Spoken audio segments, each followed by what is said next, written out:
is we can go short, right? We can go, as the price was, rallying towards the low, I went short around about here, stops just above the level. And going back to what I spoke about previously, right? If we take a look at the weekly opening price was all the way down here. So what I'm trying to say to traders is this trade had a huge amount of runway, right?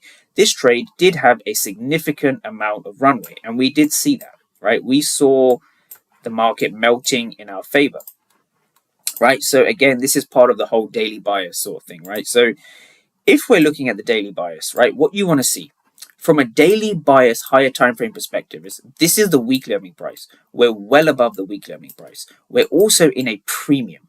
We've also tagged into the level, and most importantly for entry, we have a lot of aggressive buyers that are not rewarded. So if you are struggling with daily bias or you're struggling with execution, you want to first get your daily bias right. You want to understand where price is. Are we above the weekly opening price? Are we below the weekly opening price, right? So let's quickly go through this in order. The first thing you want to do is you want to identify your market structure, right? You want to know where your highs and lows are. The second thing is you want to know where your dealing range is to then find your premium versus discount. So in this case today, we were in discount. We were sort of above the 50%. That's the first thing. Sorry, that's the second thing. The third thing is you have a fair value gap, which then leads to a key level, right? So these gray boxes here, these are my key levels.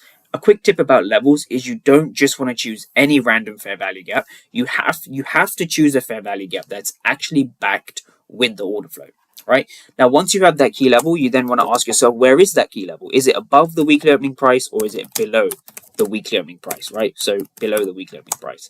And the final thing is just using order flow as a final confirmation, right? That's your final step or your final confirmation, right? So once you have your basic market structure highs and lows, once you identify you're in premium, once you're above the weekly opening price at a key level, and you have order flow backing your trades up, that's basically how to short, right? That is literally what you want to do if you want to take a short trade, right? So everything we've covered today is from higher time frame bias down to daily time frame direction.